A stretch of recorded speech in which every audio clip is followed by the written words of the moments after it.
Hello everyone, welcome to KD academy. Like, share and subscribe कीजिए और press the bell icon. Hello and welcome back to KD academy. आज આપણે વાત કરશી chapter number 2 ની standard 9 ના Gujarati સબ્જેક્ટના chapters અને poems આપણે આ ચેનલ ઉપર મૂકવાની શરૂઆત કરેલી છે. તમે જરૂરથી તમારા ફ્રેન્ડ્સમાં તેને શેર કરજો, સબસ્ક્રાઈબ કરજો, જેથી અમે તમને નવા નવા વિડીયોઝ છે, રિલેટેડ વિડીયોઝ તમને આપી શકીએ. ચેપ્ટર નંબર 2, પરોપકારી મનુષ્ય. પરોપકારી કે બીજા પર ઉપકાર કરનારા માણસો તેની વાત કરેલી છે. વિદ્યાબહેન નીલકંઠ. વિદ્યાગોરી રમણભાઈ નીલકંઠનો જન્મ અમદાવાદમાં થયો હતો. તેઓએ BA સુધીનું શિક્ષણ ગુજરાત કોલેજ અમદાવાદમાંથી પ્રાપ્ત કર્યું હતું.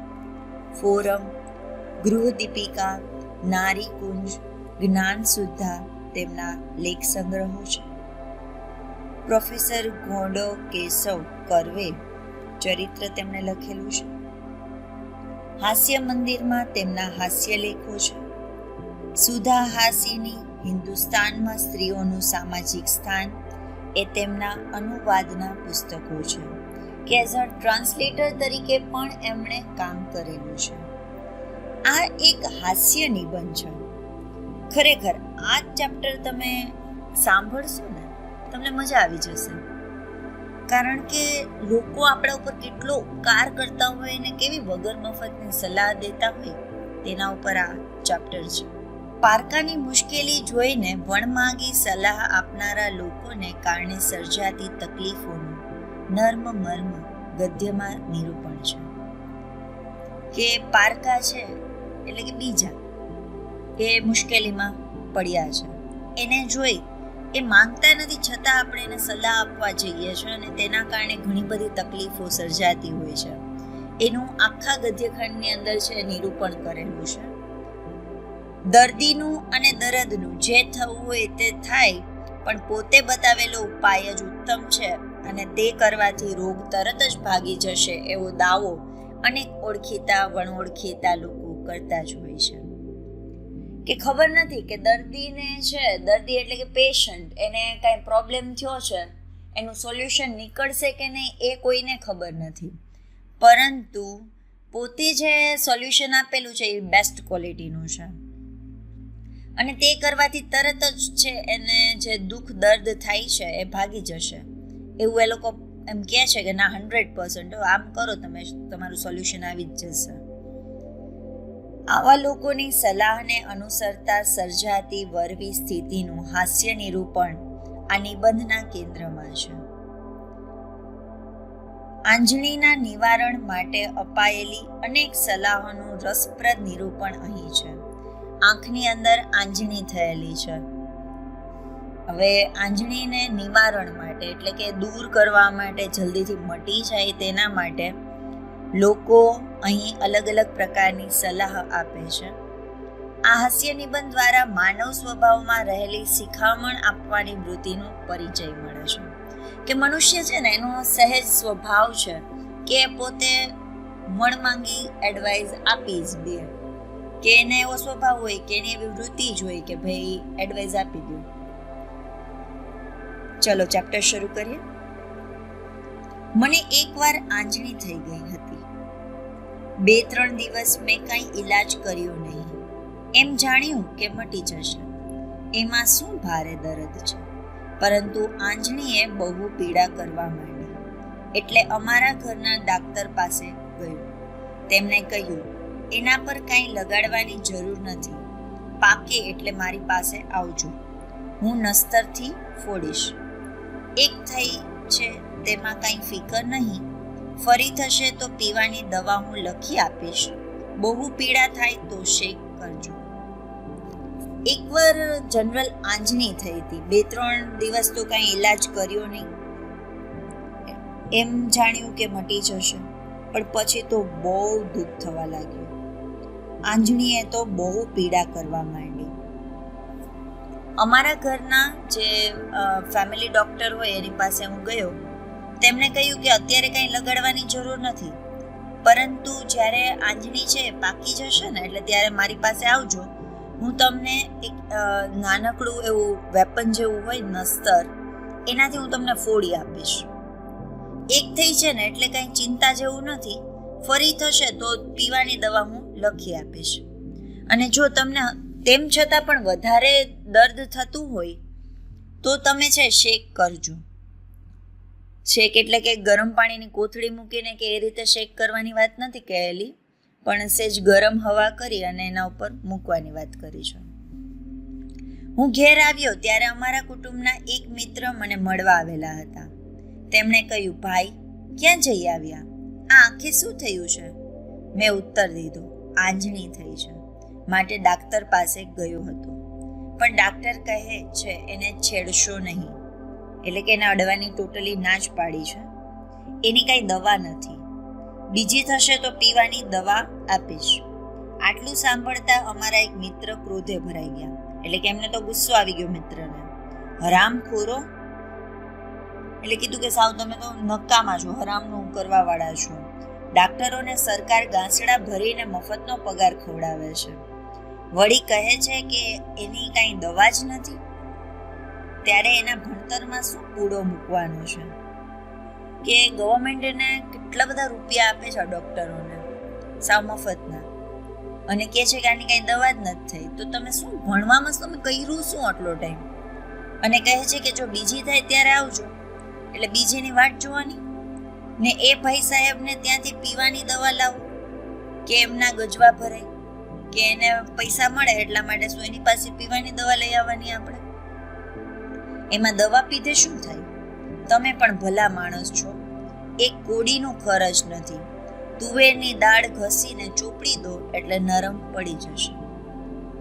જે તુવેરની ફાડાવાળી દાળ આવે ને એને એકદમ ઘસવાની વાત કરે છે ને, એ ચોપડી દેવાની, જે આંજણી થઈ હોય ને ત્યાં ઘસવાની પહેલા, એટલે આંજણી ધીરે ધીરે છે પોચી થતી જશે. મેં કહ્યું, ડાક્ટર દવા આપવાની ના કહે છે અને તમે કહો છો કે એના ગજવા ભરે. ડૉક્ટરે કહી જ દીધું કે ભાઈ દવા આપવાની છે જ નહીં, અને તોય તમે એમ કહો છો કે એને પૈસા એમાં મળશે. દવા તો બજારની લાવવાની છે. અમારા મિત્ર બોલ્યા, તમે છેક ભોળા છો, એ તો ગાંધી વૈદ્યનું સહિયારું. વિલાયતના દવાવાળાઓ ડાક્ટરોને પગાર આપે છે, પગાર અને અહીંના વેચનાર કમિશન આપે છે.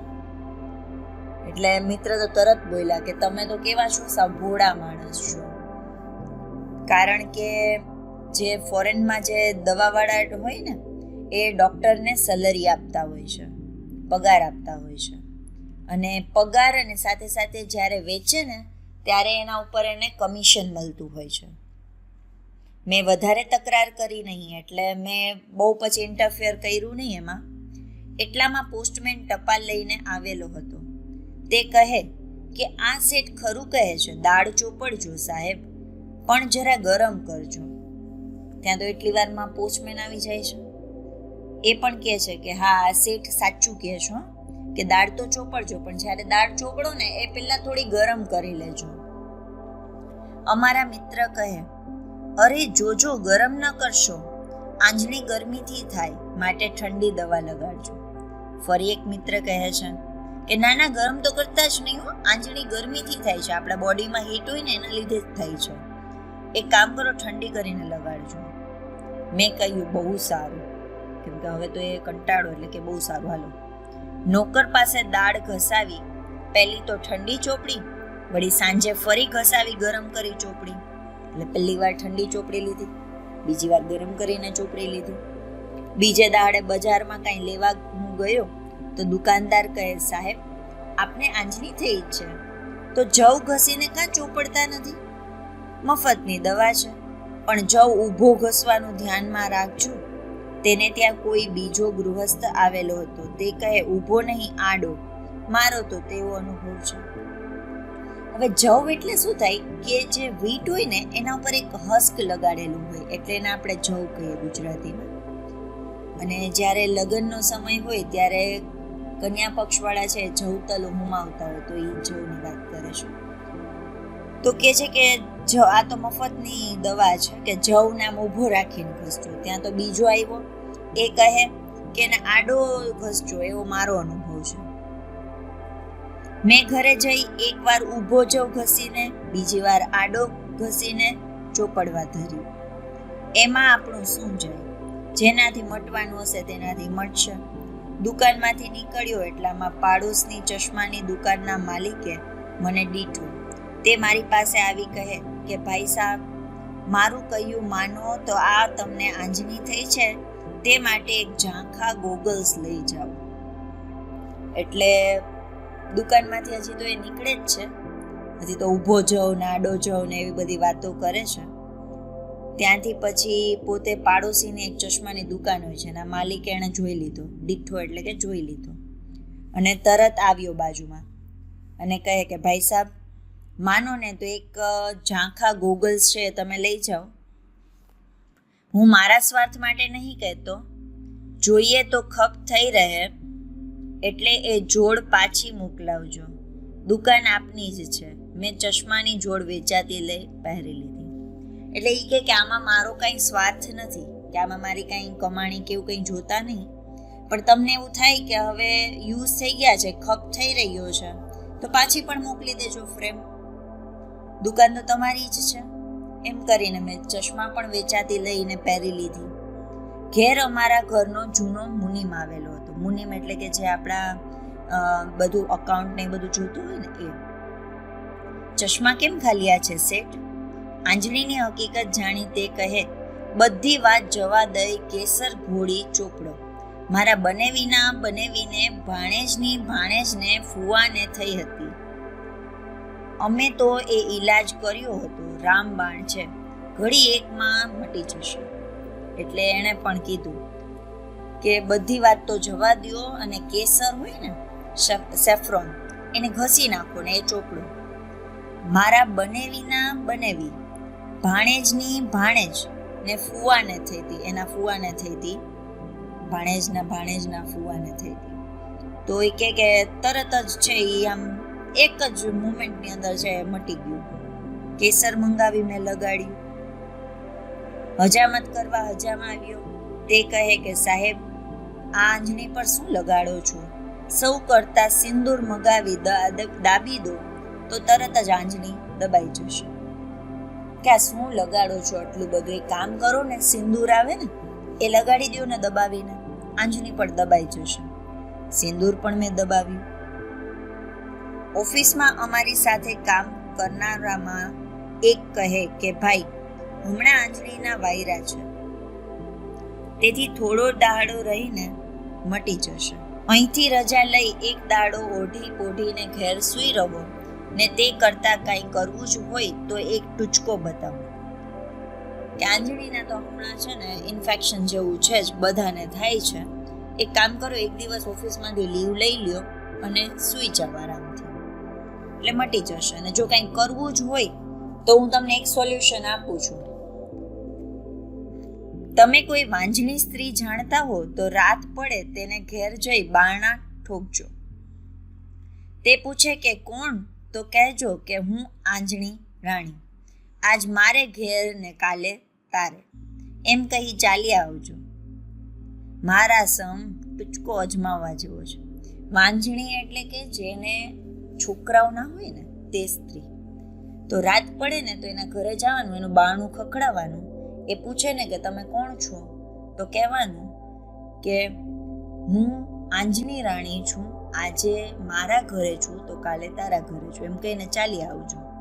ખરેખર એક્સિલન્ટ છે આ સોલ્યુશન. પરાયે ઘર કાંઈ કામ વગર રાતે એકલા જવાનું ઠીક ન લાગવાથી મેં ના કહી.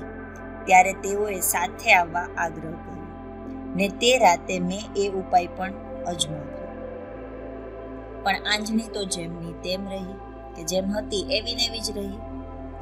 બીજે દાડે મારા ઓળખાણવાળા એક શેઠની મિલનો ભઈઓ કઈ કામસર આવ્યો. તેણે કહ્યું, જી इसमें क्या बड़ी बात है? એટલે મિલમાં કામ કરતો હતો એ ભાઈ આવેલો ત્યાં, અને એણે કીધું કે અરે આમાં ક્યાં મોટી વાત છે, 8 दिन एक छोटा कटोरा भंग पीना शुरू करना. 8 દિવસ સુધી એક નાનકડી વાટકી જેવું હોય ને એની અંદર ભાંગ નાખીને પીવાનું શરૂ કરી દો. याकूती बड़ी ठंडी है, आप इनका गुण देख लो, डॉक्टर की दवाई में क्या पीने का. ખરેખર એકદમ ઠંડી વસ્તુ છે, આમાં કાંઈ છે નહીં. ડોક્ટરની દવામાં શું મજા હોય, આમાં તો એવી મજા આવશે. મેં કહ્યું, ભૈયાજી, હું ભાંગ કે બીજો કોઈ કેફી પદાર્થ લેતો નથી. એટલે હું કોઈ પણ વસ્તુને ઇન્ટેક કરતો નથી કે જેમાંથી મને નશો થાય. भैया कहे, अरे जी वो तो दवाई के लिए कहता हूँ, थोड़ी सी जरूर पीना, परंतु इन्हीं सलाहनो में अमल કર્યો નહીં. એટલે ભાઈઓ કે દવા માટે કહું છું, થોડાક જ પીજો એમ, પણ મેં એની સલાહ માની નહીં. મારા વૃદ્ધ માસી પૂજાનું ચંદન ઘસતા હતા. આ ચંદન લગાડી જો. મેં તે લગાડ્યું. જમતી વખત રસોઈયો કહે, સૂંઠ ચોપડો. સૂંઠ પણ ચોપડી. ખેપ લઈને ધોબી આવ્યો. તે કહે કે લવિંગ ઘસીને લગાવો.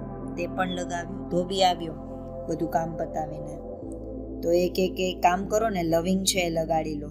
તો લવિંગ પણ મેં લગાડી લીધું. એટલામાં રૂ પિંજરો આવ્યો. એટલે કે જે કોટન હોય એને વધારે ને વધારે છે એ સોફ્ટ કરે એવું એક પિંજરવાનું એક મશીન આવે. તો પિંજવાવાળો આવ્યો. તો એણે કહ્યું કે એક બેંદુ લાવી તેની સફેદી લગાડો ને જુઓ કે હું ખરો છું કે ખોટો. એટલે એણે કીધું કે કામ કરો, એની જે જરદી હોય ઈંડું લઈને તમે આવો અને એની જે અંદરની જે ભાગ હોય ને સફેદી એ લગાડી જુઓ, પછી કહેજો કે સાચું છે કે ખોટું. આપ મોટા માણસો છો એટલે હું વધારે કહી શકતો નથી. તે ઉપાય પણ અજમાવ્યો, કેમ કે દુઃખથી હું કંટાળી ગયો હતો અને કાંઈ કરતે આરામ થાય છે એમ જાણી આ પર દુઃખ ભંજન મનુષ્યોની સલાહ અમલમાં એક પછી એક મૂકતો. કે મને એવું લાગતું હતું કે કાંઈક કરવાથી તો આપણને રેસ્ટ થશે જ. એટલે કે આ બધા જે પર દુઃખ ભંજન હતા ને, કે બીજાનું દુઃખ દૂર કરનાર જે માણસો હતા ને, એની સલાહ એક પછી એક હું અમલમાં લેતો ગયો. ઘરની દળણાવાળી લોટ લઈને આવી. તે કહે, શેઠ સાહેબ, બધા ઉપાય કર્યા હશે, એક મારો અજમાવું. આંબલીનો કચુકો ઘસી તે કચુકાનો ઘસેલો છેડો આંજણી પર વળગાવી દેવો. આંબલીનો કચુકો એટલે કે જે આંબલી હોય ને એનું નાનકડું બી હોય, આપણે એને કચ્ચીકો કહેતા હોય ગુજરાતીમાં, એ જ છે કચુકો. તો એને ઘસી અને આંજણી ઉપર લગાડી દો. તે મટતા સુધી ત્યાં ચોટી રહેશે અને મટશે એટલે એની મેળે ઉખડી જશે. કે જ્યાં સુધી નહીં મટે ને ત્યાં સુધી ચોટી રહેશે, પછી જેવું મટી જશે એટલે એ પણ નીકળી જશે. આ ઉપાય પછી બીજું કાંઈ લગાડાય નહીં. તેથી તે છેલ્લો અજમાવવા ધારી મેં જવાબમાં ઠીક એમ કહ્યું કે હવે આના પછી હું કાંઈ નહીં કરું. આ મારું સૌથી લાસ્ટ છે એ સોલ્યુશન છે. આ ટ્રાય કરી જોઉં, જો આમાં નહીં મેળ પડે તો બધું જ. ઓટલે હું ઊભો હતો એટલે ગોળ વેચનાર મારવાડી આવ્યો. તેણે કહ્યું, શેઠજી, અમારા લોકો તો આવી આંજણી થઈ હોય તો તેના પર ગોળનો ચપકો દે. એટલે કે અમારા જે લોકો હોય ને એ પોતે શું કરે કે જે ગોળ હોય એને સહેજ આમ નવસેકું કરે ને એના ઉપર લગાડી દે. છરીના પાના પર ગોળ મૂકી તેને તપાવી લગાડી દેવું. એટલે એક નાઈફ લેવાનો, નાઈફના જે સ્ટાર્ટિંગનો પાર્ટ હોય ને એના ઉપર છે એ તમારે ગોળ મૂકી અને સહેજ તપાવી અને પછી લગાડી દેવાનું. ગરીબ માણસોનો ઉપાય છે. અમે ડાક્ટરના પૈસા ભરીએ તો મરી જઈએ. હવે એણે એવું કીધું કે અમે લોકો તો ભાઈ ગરીબ છીએ અને અમને ડૉક્ટર પાસે જવું ને પૈસા આપવા એ બધું ના મેળ પડે, નહીં તો અમે મરી જઈએ એવા પૈસા ભરવા રહીએ તો. ગોળનો ચપકો તે શેક જેવો જ ધારી તે દીધો. એ પણ હવે કરી લીધો ટ્રાય. પરિણામમાં દર્દ વધ્યું. સાંજે અમારા ગોર કહે, ગોળ એકલો ગરમ, માટે એલચીને ઘીમાં ઘસીને લગાવી લો. એટલે કે ગોળ તો ગરમ લાગે, એક કામ કરો, એલચી હોય ને એને ઘીમાં સેજ ઘસી નાખો ને પછી લગાવો. ઘીમાં સર્વગુણ રહેલા છે. હું તો દિવેલ પીવાને બદલે ઘી જ પીઉં છું. કે હું દિવેલ નથી પીતો, કેસ્ટર હોય ને એ નથી પીતો, એના બદલે હું ઘી જ પી લઉં છું. એલચીને ઘી લગાડતો હતો એટલામાં મારા એક પારસી દોસ્તાર આવી ચડ્યો. હજી તો એલચીમાં ઘી ને બધું આમ ઘસી ઘસીને લગાડવા બેઠો હતો, ત્યાં એક પારસી ફ્રેન્ડ હતો એનો આવી ગયો. તે કહે, અર મિસ્ટર, આઈ શું બોજું કરી મૂક્યું છે? આંખને ઘી ગોરના લવારા કાંઈ ખવારો છો રોજ? એક કાંદો કાપી તેનો રસ લગાડો અને તેનાથી ન મટે તો મને 4 તમાચા મારજો. પારસી લોકો તો બોલે પણ એવું છે. એટલે એ કે આ શું કરી મૂક્યું છે, આવા ઘી ને ગોળ ને આવું બધું શું લગાડ્યું છે?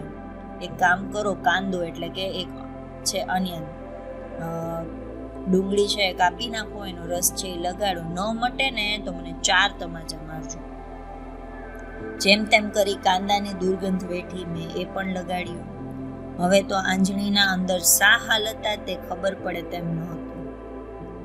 દવાઓના પડ ઉપરા ઉપરી આવી આંખની બાજુ પર એક નાની ડુંગળી જેવું બની ગયું હતું, એટલે કે નાની હિલ જેવું બની ગયું હતું.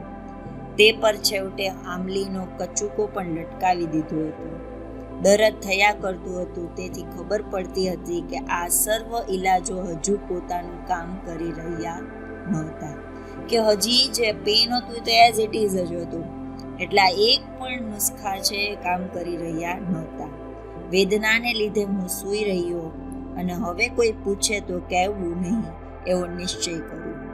એટલામાં મને ઠીક નથી એ જાણી મારા એક વિધવા ફોઈ, વિધવા એટલે કે જેના હસબન્ડ ના હોય એવા ફઈ ખબર કાઢવા માટે આવ્યા. તે કહે, ભાઈ તમે અંગ્રેજી ભણેલા તે ગણેલા નહીં. હું તો મને કાંઈ પણ થાય ત્યારે જરા લોટ ઘીમાં શેકી ખાઈ લઉં. વાત, કફ, પિત્ત બધું મને તો એનાથી જ હઠે. જો બદામ હોય તો થોડી નાખું. ટૂંકમાં ઘઉંનો લોટ કે ગમે તે હોય ને એ ઘીમાં શેકી અને પોતે ખાઈ લે, એટલે શીરા જેવું બનાવી લે. અને બદામ હોય તો બદામ પણ નાખે, આલમંડ. નહીં તો ઘી, ખાંડ ને લોટ તો ઘરમાં હોય જ.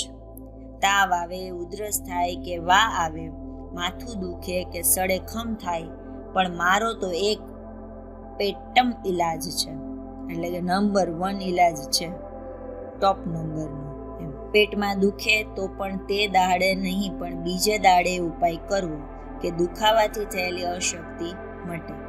ફોઈનું લાલ ચણોઠી જેવું શરીર જોતા એ ઉપાયનું વાસ્તવિકપણું મારા મનમાં ઉતર્યું. કારણ કે ફઈ આટલું બધું શીરો ને એવું બધું ખાતા હોય એટલે હવે ખબર પડી કે ફઈ કેમ આવી સરસ હેલ્ધી વેલ્ધી છે એવી. એટલા વળી શીરાનો સ્વાદ પણ કોને ન ગમે? શીરો તો બધાને ભાવે ને. માટે બીજા ઉપાય કરતાં ઘણી વધારે ખુશીથી ફોઈનો ઉપાય શરૂ કર્યો અને ઘણા દિવસ ચાલુ રાખ્યો. પણ આંજણી તો કશાને ગાંઠે નહીં કે કોઈથી મટે નહીં જ. અંતે પાછો ડાક્ટરને ઘેર ગયો. તેમણે આસિસ્ટન્ટ પાસે દવાઓનો ડુંગર સાફ કરાવ્યો, કે જે દવાનો આટલા થર ચડાવેલા હતા ને એ બધા સાફ કર્યા. 1 કલાકે અંદરની આંજણી દેખાય તે પર ડાક્ટરે નસ્તર મૂક્યું. મને આરામ થયો. મારા હિતેચ્છુઓએ મારી દયા ખાઈને મારા દુઃખનો ભાર ઓછો કરવા કાળજી રાખી હતી. હિતેચ્છુ એટલે કે જે મારું સારું ઈચ્છતા હતા તે. તેમણે મારા ઉપર દયા રાખીને જેટલું દુઃખ ઓછું થાય એટલું ટ્રાય કરી હતી કે એટલું ધ્યાન રાખશે એમ. તેમનો જાહેરમાં આભાર માનવાની આ તક લઉં છું કે એમને બધાની વચ્ચે પબ્લિકલી હું થેન્ક યુ કહું છું. હાસ્ય મંદિરમાંથી લીધેલ આ પાઠ છે. જો તમને ગમ્યો હોય તો જરૂરથી શેર કરજો. Keep sharing, keep watching. By.